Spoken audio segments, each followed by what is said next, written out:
Hello friends, अगर फिर से बहुत बहुत स्वागत है आप सभी का हमारे चैनल मेजर टारगेट पे। तो फ्रेंड्स, आज हम लोग लेके आए मैट्रिक बोर्ड परीक्षा में संस्कृत के महत्वपूर्ण प्रश्न को लेके आए हैं। अगर आप भी इस बार मैट्रिक के बोर्ड परीक्षा देने वाले हैं तो इस 25 मोस्ट वीवीआई ऑब्जेक्टिव क्वेश्चंस का पार्ट 1 में संस्कृत का वीडियो को जरूर देखिए। अगर आप इस वीडियो को देख लेते हैं तो आपके मैट्रिक बोर्ड परीक्षा में जितने भी प्रश्न पूछे जाते हैं और हमारे द्वारा बनाए गए सभी संस्कृत के वीडियो को जरूर देखना, ताकि आपके मैट्रिक बोर्ड परीक्षा में आपसे एक भी प्रश्न ना छूटे। तो वीडियो आपके लिए बहुत ही इंपॉर्टेंट है, इसलिए शुरू से लेकर अंतिम तक इसे जरूर देखना। उससे पहले हमारे चैनल पर नए हैं तो इसी तरह के और भी वीडियो के लिए हमारे चैनल को सब्सक्राइब करके बेल आइकन को प्रेस जरूर करना, ठीक है। बेल आइकन को प्रेस करना ना भूलना। तो देखते हैं आज का प्रश्न। तो देखिए, आज का जो पढ़ाना प्रश्न है हम लोग का देखने पा रहे हैं कि प्राचीन संस्कृति की पहचान किससे होती है। ये भी मोस्ट इंपॉर्टेंट प्रश्न है। तो देखिए, ऑप्शन ए में आपका दिया हुआ है धर्मों से, ऑप्शन बी में है संस्कारों से, ऑप्शन सी में देखने पा रहे कर्मों से और ऑप्शन डी में है सम्मानों से। तो यहाँ पे प्राचीन संस्कृति की पहचान किससे होता है? संस्कारों से होता है, यानी कि ऑप्शन नंबर 20 का से उत्तर हो जाएगा। अब देखते हैं अगला प्रश्न की ओर। देखिए, हमारा जो दोनों प्रश्न है ये भी महत्वपूर्ण प्रश्न है। देखिए यहाँ पे कि लक्ष्मी किसे वर्ण करती है। तो देखिए, ऑप्शन ए में आपका दिया हुआ है उद्योगों को, ऑप्शन बी में है कामचोर को और ऑप्शन सी में लोभी को, ऑप्शन डी में है डाकू को। तो इसका हमारा सही उत्तर हो जाएगा उद्योगों को। ऑप्शन नंबर ए इसका बिल्कुल सही उत्तर है। अब आइए अगला प्रश्न देखते हैं। देखिए, हमारा जो तीसरा प्रश्न है कि इंद्र क्या चाहते हैं। तो इंद्र क्या चाहता है। तो देखिए, ऑप्शन ए में आपका दिया हुआ भिक्षा, ऑप्शन बी में है शिक्षा और ऑप्शन सी में राज्य और डी में युद्ध। तो इंद्र क्या चाहते थे, तो इसका सही उत्तर हो जाएगा भिक्षा। भिक्षा का अर्थ होता है भीख, ठीक है, यानी कि ऑप्शन नंबर ए इसका सही उत्तर हो जाएगा। अब आइए अगला प्रश्न की ओर। देखिए, हमारा जो 4वां प्रश्न है कि कर्ण किस देश के राजा थे। तो कर्ण जो है कौन से देश के राजा थे। देखिए, ऑप्शन ए में आपका दिया हुआ है अंग देश के राजा थे, यानी कि कर्ण की वास्तविक माँ कुंती थी, परंतु उनका पालन पोषण करने वाली का माँ का नाम क्या था? राधे था, ठीक है, यानी कि ऑप्शन नंबर ए इसका बिल्कुल सही उत्तर हो जाएगा। अंग देश के राजा थे कौन? कर्ण। अब आइए अगला प्रश्न की ओर। देखिए, हमारा जो 5वां प्रश्न है कि किसके विजय नहीं होती है। तो किसकी विजय नहीं होती है, यानी कि असत्य की विजय नहीं होती, यानी कि ऑप्शन नंबर 20 का सही उत्तर हो जाएगा। अब आइए देखिए, हमारा जो 6वां प्रश्न है कि सूक्ष्म से भी सूक्ष्म क्या है, यानी कि सूक्ष्म से भी सूक्ष्म क्या चीज़ होते हैं। देखिए, ऑप्शन में आपका दिया हुआ आत्मा, बी में है बीज और सी में है बालू के कण और डी में है इनमें से कोई नहीं। तो सूक्ष्म से भी सूक्ष्म क्या होते? आत्मा होते, यानी कि ऑप्शन नंबर ए इसका हमारा सही उत्तर हो जाएगा। मोस्ट इंपॉर्टेंट प्रश्न है और आपकी मैट्रिक बोर्ड परीक्षा में प्रीवियस ईयर में 12 पूछे हुए प्रश्न है। तो सारे के सारे प्रश्न अच्छी तरह से याद करते हुए जाइए। देखिए, हमारा 7वां प्रश्न है कि मंदाकिनी नदी किस पर्वत के किनारे स्थित है। तो यानी कि क्वेश्चन का आ रहा है कि मंदाकिनी जो नदी है किस पर्वत के किनारे में स्थित है। तो देखिए, ऑप्शन में आपका दिया हुआ है चित्रकूट के, ऑप्शन बी में है विंध्या के, ऑप्शन सी में है हिमालय के और ऑप्शन डी में आपका दिया कूट के। तो हमारा जो इसका सही उत्तर हो जाएगा चित्रकूट के। ऑप्शन नंबर ए इसका सही उत्तर है। अब आइए अगला प्रश्न देखते हैं। देखिए, हमारा जो 8वां नंबर प्रश्न है कि छात्रों के लिए सबसे बड़ी तपस्या क्या है।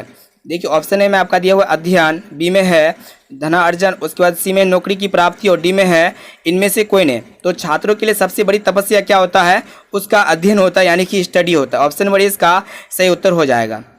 अब देखते हैं अगला प्रश्न। देखिए, हमारा जो 9वां प्रश्न है कि गांधी सेतु पुल कहाँ स्थित है, यानी कि महात्मा गांधी सेतु जो है इसका पुल कहाँ पे स्थित है। तो देखिए, महात्मा गांधी सेतु पुल जो है पटना से हाजीपुर को जोड़ने के लिए गंगा नदी पर उत्तर दक्षिण पर बना एक पुल है और इसका ये जो है पाटलिपुत्र में स्थित है, यानी कि इसका सही उत्तर हो जाएगा पाटलिपुत्र। और ये दुनिया का सबसे लंबी एक नदी पर बना एक पुल है, ठीक है, यानी कि ऑप्शन नंबर डी इसका बिल्कुल सही उत्तर हो जाएगा। और इसकी लंबाई जो कितना होता है आप इसका कमेंट बॉक्स में जरूर बताइए कि महात्मा गांधी सेतु पुल का लंबाई कितना है।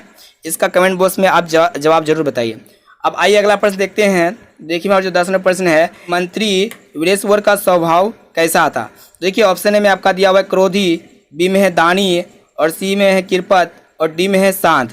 तो मंत्री वीरेश्वर का स्वभाव कैसा था? आपको बता दें कि दानी था, यानी कि नंबर 20 का सही उत्तर है, ठीक है, दानी। अब आइए अगला प्रश्न की ओर। देखिए, हमारा जो 11वां प्रश्न है ये भी मोस्ट इंपॉर्टेंट प्रश्न है। देखिए यहाँ पे कि याज्ञवल्क्य की पत्नी का नाम क्या था। यहाँ पे दिया हुआ है कि याज्ञवल्क्य की पत्नी का नाम क्या था। तो देखिए, ऑप्शन ए में आपका दिया हुआ है मैत्रेयी, ऑप्शन बी में है सुलभा और सी में है देवकुमारिका और डी में है सुमन। तो याज्ञवल्क्य की पत्नी का नाम क्या था? मैत्रेयी था, यानी कि ऑप्शन नंबर ए हमारा सही आंसर हो जाएगा। अब आइए अगला प्रश्न की ओर। देखिए, हमारा जो 12वां प्रश्न है कि भीकन टोला गांव के लोग कैसे थे। देखिए, ऑप्शन में आपका दिया हुआ है धन विहीन, बी में है शिक्षा विहीन और सी में है कठिनाई से जीवन व्यतीत करने वाले और डी में है इनमें से सभी। तो इसका सही उत्तर हो जाएगा इनमें से सभी, यानी कि भिखन टोला के गाँव के लोग कैसा था, धन विहीन था, शिक्षा विहीन था, उसके बाद कठिनाई से जीवित व्यतीत करने वाला था, यानी कि ऑप्शन नंबर डी इसका बिल्कुल सही उत्तर है, इनमें से सभी सही है।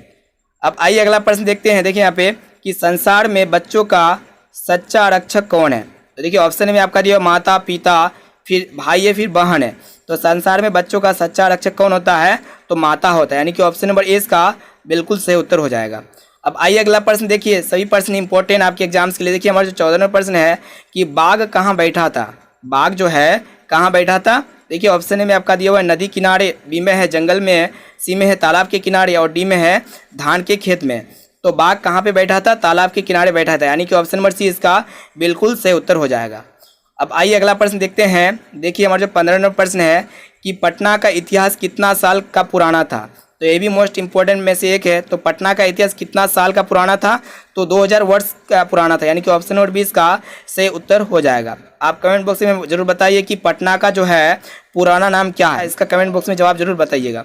अब देखते हैं अगला प्रश्न की ओर। देखिए हमारा जो 16वां प्रश्न है कि आलस कथा के लेखक कौन है। ये भी मोस्ट प्रश्न में से एक है। तो आलस कथा के लेखक जो है कौन है, देखिए आपका ऑप्शन ए में दिया हुआ है कालिदास, बी में है विद्यापति और सी में है विष्णु शर्मा और डी में है नारायण पंडित। तो इसका सही उत्तर हो जाएगा विद्यापति, यानी कि ऑप्शन नंबर 20 का सही उत्तर हो जाएगा। अब आइए अगला प्रश्न की ओर कि स्वामी दयानंद के बचपन का नाम क्या था। ये भी मोस्ट प्रश्न में से एक है। तो देखिए ऑप्शन में आपका दिया हुआ है शंकर, फिर शिव शंकर है, फिर मूल शंकर है, फिर उमा शंकर है। तो यहाँ पे स्वामी दयानंद के बचपन का नाम मूल शंकर ईश्वर के भक्त थे, ठीक है, यानी कि ऑप्शन नंबर सी इसका सही उत्तर हो जाएगा मूल शंकर। अब आइए अगला प्रश्न की ओर। देखिए हमारा जो 18वां प्रश्न है, ये भी मोस्ट प्रश्न है। देखिए यहाँ पे कि भिखन टोला गाँव देखने कौन आया था, यानी कि भिखन टोला गाँव जो है वो देखने के लिए कौन आया था। देखिए ऑप्शन में आपका दिया हुआ है नेता, फिर बी में अभिनेता, सी में शिक्षक और डी में आपका दिया हुआ है समाज सुधारक। तो भिखन टोला गाँव देखने के लिए आया था शिक्षक आया था, यानी कि ऑप्शन नंबर सी इसका बिल्कुल सही उत्तर हो जाएगा। अब आइए अगला प्रश्न को देखते हैं। देखिए हमारा जो 19वां प्रश्न है, कुल की रक्षा किससे होता है। ये भी मोस्ट प्रश्न है। तो कुल का अर्थ होता है परिवार, तो परिवार की रक्षा किससे होता है। ऑप्शन ए में आपका दिया हुआ है सदाचार से, यानी कि हमारा जो ऑप्शन नंबर ए इसका सही उत्तर हो जाएगा सदाचार से। अब देखते हैं अगला प्रश्न। देखिए हमारा जो 20वां प्रश्न है, 20वां प्रश्न मोस्ट इंपॉर्टेंट है। यहाँ देखिए कि रामायण के रचनाकार कौन है। देखिए ऑप्शन ए में आपका दिया हुआ है महर्षि व्यास, बी में है वाल्मीकि और सी में है कालिदास और डी में है तुलसीदास। तो रामायण के रचनाकार वाल्मीकि है, जो कि ऑप्शन नंबर 20 का सही उत्तर हो जाएगा। अब आइए अगला प्रश्न देखते हैं। देखिए हमारा जो 21वां प्रश्न है कि राजशेखर की रचना कौन सी है। राजशेखर जो है इसकी रचना कौन सी है। ऑप्शन में आपका दिया हुआ है काव्य मीमांसा और बी में आपका दिया हुआ है मेघदूतम और सी में है मुद्रा राक्षस और डी में दिया हुआ है यात्रा संस्मरण। तो राजशेखर की रचना कौन है, काव्य मीमांसा है, यानी कि ऑप्शन नंबर ए इसका बिल्कुल सही उत्तर हो जाएगा।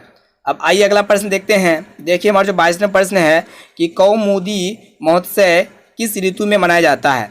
तो ये भी मोस्ट इंपॉर्टेंट प्रश्न में से एक है। तो कौमुदी प्राचीन भारत में मनाया जाने वाला एक उत्सव था, ठीक है, यानी कि पहले जो है कौमुदी महोत्सव मनाया जाता, प्राचीन भारत में पहले मनाया जाता था, लेकिन इसे अब मनाया जाता है कार्तिक मास की पूर्णिमा में मनाया जाता है, ठीक है।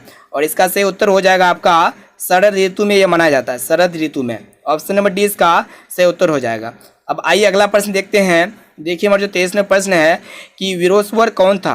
वीरोस्वर जो है कौन था। देखिए ऑप्शन में आपका दिया हुआ है मिथिला का राजा और बी में दिया हुआ है मिथिला का मंत्री, ऑप्शन सी में है मिथिला का राजकुमार, डी में दिया हुआ है मिथिला का सेनापति। तो वीरेश्वर कौन था, मिथिला का मंत्री था, यानी कि ऑप्शन और 20 का से उत्तर हो जाएगा मिथिला का मंत्री। अब आइए अगला प्रश्न देखते हैं। देखिए हमारा जो 24वां प्रश्न है आलस सलाह में आग क्यों लगाई। तो देखिए आलस सलाह में आग क्यों लगाया गया था। ऑप्शन ए में आपका दिया हुआ है आलसियों को भगाने के लिए, ऑप्शन बी में है आलसियों की परीक्षा लेने के लिए, सी में दिया हुआ है आलस सलाह की संपत्ति हड़पने के लिए और डी में है इनमें से कोई नहीं। तो इसका सही उत्तर हो जाएगा आलसियों की परीक्षा लेने के लिए, यानी कि ऑप्शन और 20 का सही उत्तर हो जाएगा आलसियों की परीक्षा लेने के लिए। अब आइए अगला प्रश्न देखते हैं। ये भी प्रश्न इंपॉर्टेंट प्रश्न है। देखिए यहाँ पे कि आर्की एवं वाच्यवल्लभी किसके दरबार में रहते हैं। तो बहुत ही इंपॉर्टेंट प्रश्न है। तो देखिए ऑप्शन में आपका दिया हुआ है दशरथ, बी में है जनक और सी में है हरिश्चंद्र और डी में आपका दिया हुआ है पांडव। तो गार्गी एवं वाच्यवल्लभी जो है जनक के दरबार में रहते थे, यानी कि हमारा सही उत्तर हो जाएगा ऑप्शन नंबर बी जनक। तो फ्रेंड्स एक होमवर्क प्रश्न आप लेते हुए जाइए और इसका जवाब जो है आपको कमेंट बॉक्स में बताना है कि परमात्मा कहाँ रहते। तो इसका जवाब अगर आपको पता है तो जल्दी से कमेंट बॉक्स में जाइए और जल्दी से बता दीजिए कि परमात्मा जो है कहाँ पे रहते हैं। तो दोस्तों आज के लिए इतना है, फिर से मिलते हैं जल्दी अगले वीडियो पे।